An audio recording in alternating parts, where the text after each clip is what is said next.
بعض اہل حدیث حضرات یہ کرتے ہیں کہ سورج ابھی آدھا غروب ہوتا ہے تو وہ اذانیں دے کے سب کا روزہ توڑوا دیتے ہیں، خراب کر دیتے ہیں. تو میں نہیں کہتا سارے اہل حدیث ایسا کرتے، لیکن ان اہل حدیث کی خدمت میں گزارش ہے کہ خدارا آپ اپنا مسلک دوسروں پہ تھوپتے کیوں ہیں؟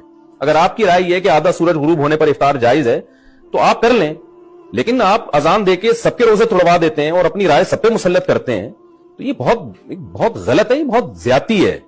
نہیں، آپ اختلافی آپ ایک مسئلہ ہے تو اس میں اپنی رائے زبردستی ٹھوس کیوں رہے ہیں آپ دوسرے کے اوپر؟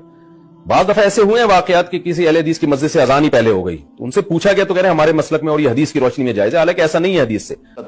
اب سحری کھاتے تھے بالکل آخری وقت، ادھر بلال اذان دے رہا ہے اور ادھر آپ آخری لقمہ کھا رہے ہیں، اور ادھر سورج نیچے ہوا اور آپ کھجور منہ میں. ایک آدمی اوپر کھڑا ہوتا تھا مدینے میں تو وہ چھت پہ، گھر کی چھت پہ کھڑا ہوتا تھا، سفر میں ہے تو وہ کسی پہاڑی پہ کھڑا ہوتا تھا. جو ہی سورج کا کنارہ نیچے جاتا اب فوراً وہ کہتا یا رسول اللہ قد غربت، تو آپ کھجور منہ میں ڈال لیتے تھے یا پانی، کبھی پانی سے افطار فرماتے تھے، کبھی کھجور سے افطار فرماتے تھے کہ میری امت پہ بھوک کا وقت کم سے کم آئے.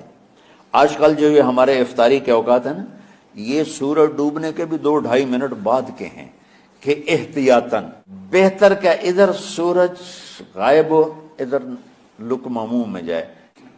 ہمارے اہل حدیث بھائی وہ 2 منٹ پہلے ہم سے افطار کرتے ہیں، تو بڑی اچھی بات ہے کہ سورج کے غروب ہونے کا جو اصل وقت ہے اس کے ساتھ ہی افطار کرنا.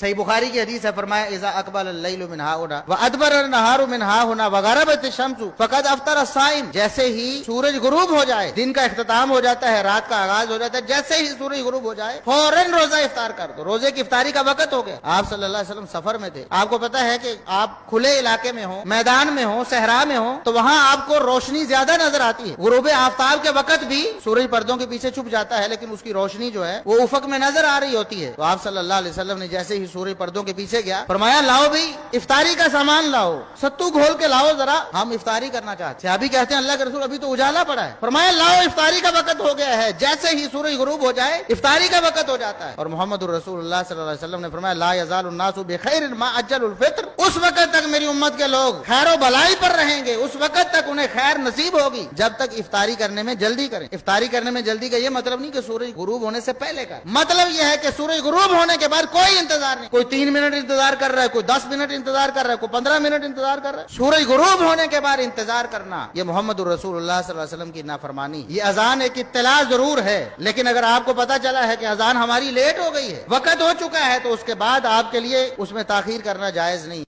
اہل الحدیث وہ جماعت ہے، ہمارے نبی نے فرمایا، سیدنا معاویہ روایت کرتے ہیں کہ میری امت میں ایک جماعت ہوگی جو اللہ کے احکامات کو نافذ کرے گی، جو ان کو رسوا کرنا چاہے گا، ان کی مخالفت کرے گا، وہ ان کو کوئی نقصان نہیں پہنچا سکے گا، اور یہ گروہ، یہ جماعت غالب رہے گی. اور یہاں غلبے سے مراد دلیل کا غلبہ ہے. یہاں غلبے سے مراد دلیل کا غلبہ ہے کہ اہل الحدیث کے پاس دلیل ہوتی ہے، حدیث میں یہ آیا ہے.